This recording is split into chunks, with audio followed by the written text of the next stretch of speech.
行唔到㗎。They put all this decoration. Here this lucky. Bring the good luck to the family. They put this into the entrance of their house. She's here for 6-7 years, not able to go out because the arthritis, the elderly. She's looking so good, very well. Without the home health aid, the patient is not able to be cared and to have a normal life. And when you look at the place here, it's a very small, narrow, but they still kind of manage well. And this lady is 101 years old. For many years, we have been taking care of her in this house, in her home, for the last 7 years, ever since she's not able to get out of the house. Okay. 你好好，醒目。Last time I came in to visit her, about 3 months ago, I told her, when nearby the birthday, I'm going to bring a cake for her to celebrate. Wow. Nice. Yeah. Happy birthday. Happy birthday. Happy birthday to you. Happy birthday to you. Yeah, that is a Chinese character. Happy birthday. 你可自己食㗎吓。你可唔可以自己食啊？ Now we're going to go to the next patient. El doctor Chen es un médico de atención primaria. Nació en China, donde estudió medicina. Más tarde emigró a la ciudad de Nueva York.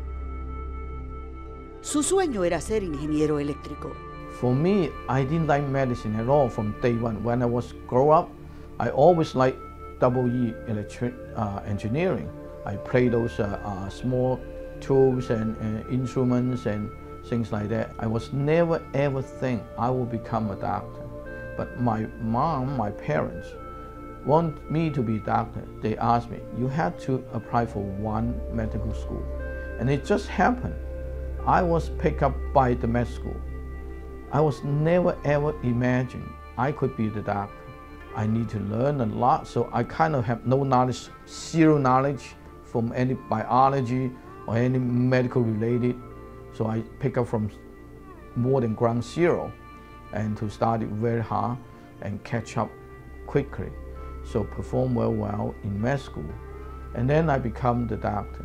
And ever since, I truly fall in love with the medical professional. And I feel that I'm born as a doctor.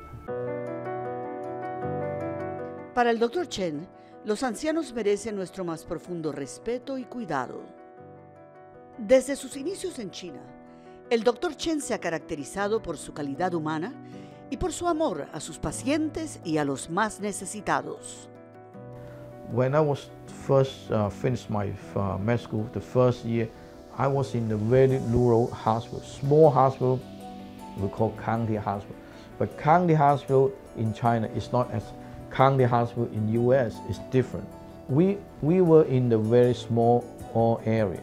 And one of those days, the village people call, and there's a sick patient in the village. They want us to go there to see the patient. I said, where's the patient? And the people, the patient is there. It's kind of upstairs, but there's no ladder. It's like mezzanine, no light. They give me the ladder straight. So I climb up the ladder and I look at him. Could not even see him well because it's dark. And I only hear there's a man talking. I said, how are you doing? I'm really sick, can't move. Can you come down? I don't have a strength. He's so malnourished. And then I didn't know what to do with that. Then I tell him, look, can you climb up on my back? He said, yeah, I try. Then I hold him, put him into my bag and come down from the stair. And then carry him to the ambulance. When I went back to the hospital, so they called me up next day to see the same patient. Then I find out there's a lot of bump in the body. So I need to change. There's abscess. There's a TB abscess, tuberculosis abscess, that time. I don't even know. We don't have masks. We don't have only the kind of lab coat. That's all. But I was not infected. That is what I do from the very beginning in my career of medical practice. I have experienced so much difficult time. I really appreciate the opportunity that we are able to become the doctor in America to serve the population that I love to serve. I love to serve those, the underserved, the poor, and the sickness. So that's what my nature. The Chinese is not as the people think they're more wealthy. They only talk about those people who are in the high rank. But the super majority of the Chinese and the Asian, they live in the poverty line. Like in New York City, 26% of the Asian, the Chinese living under the poverty line. As compared to the New York City, the entire New York City is only 23%. So we got 3% higher poverty. But people don't think about this because they feel the people they meet, like myself and my colleague, okay, you're okay, so you have high education, you have high income, but the super majority of those people, they're working in the restaurant, they're working in the kitchen and clean up the garbage and do a lot of those heavy labor work.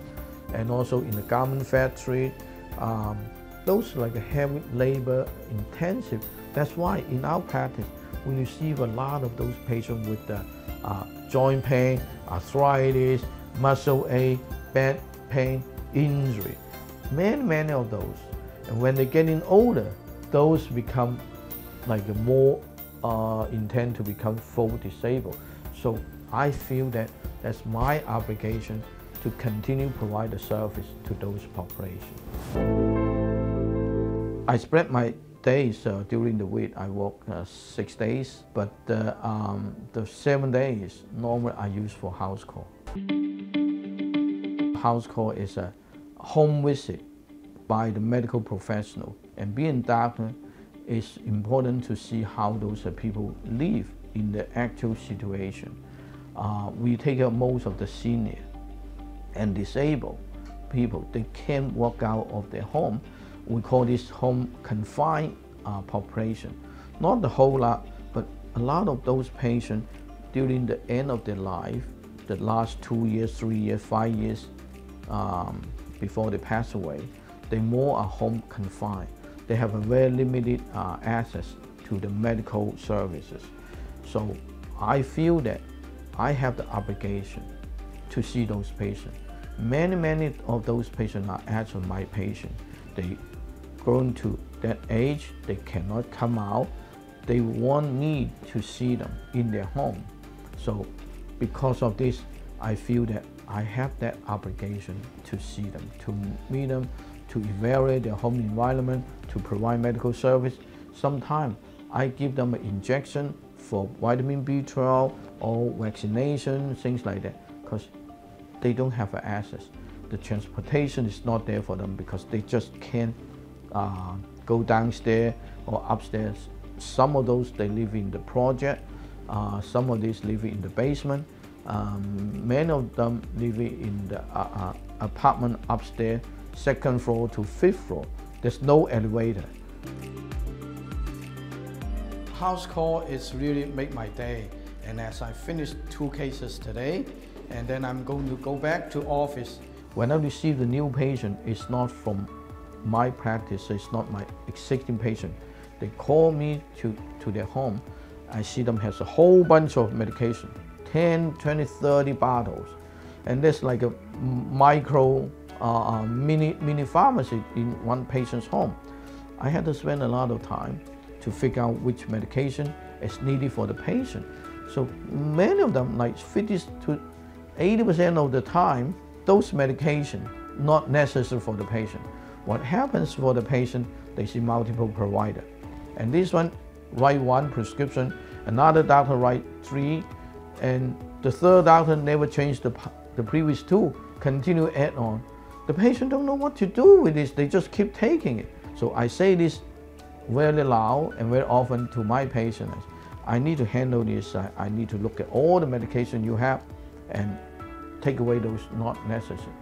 When the patient get into that age, nature playing the most important part, like the genetic, the lifestyle, and also the living environment and the family support, the mental and physical support are very important.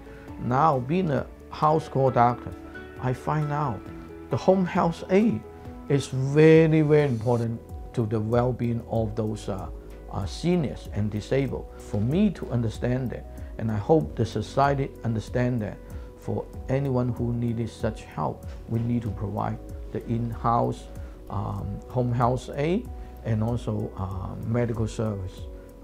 That's why from the bottom of my heart, I keep doing that. But in terms of economy, finance, it doesn't make sense for a doctor going out to see the patient. But I always say that that's my obligation. I want to see them. I want to be their home, and I want to look at their environment. I want to chat with them. Many times, they're very funny. It's a lot of fun when I've been there. But for me, I take it as a leisure. I take it as my duty. I want to do this. I want to provide medical service to those poor, underserved, unable to access medical service. I want to provide to those people in that environment. That's me. El Dr. Chen es el presidente de SOMOS, la red de médicos fundada por el Dr. Ramón Talash en el 2015. SOMOS es una red pionera de la reforma del sistema público de salud. Su objetivo es atender a pacientes desfavorecidos en toda la ciudad de Nueva York. El Dr. Chen cree que SOMOS está impulsando la medicina en la dirección correcta. I'm very happy, even though from the day one, the culture is different. The Hispanic culture and the Chinese culture is great difference. But finding Dr. Taraj is a very, very good person to work with, and he gives us the entire vision. He got a great vision, and he has got to fight. Whatever he thinks is not right for the community, is not good for his population. He's a provider, and he fights for the benefit for the provider and for the patient. That's the great example for me to follow. So this has been a great experience to working with Dr. Taraj, and it's great leadership. And through that, I learned that, and I need to fight for the benefit of our provider and also our patient. That's very, very important, and we serve the community. El Dr. Chen siente que la medicina es una vocación para toda la vida. Por eso no piensa en retirarse. I think my mission is not finished because I'm not done all of them. I want to continue to the end of my life. Whenever I'm able to work, I still want to work to provide medical service to those poor, to the sickness, and I still provide house call. I want to go out to the patient's home to listen to what they have and to see what their living situation and provide medical service to make them live longer, to make them live happier. That's my mission.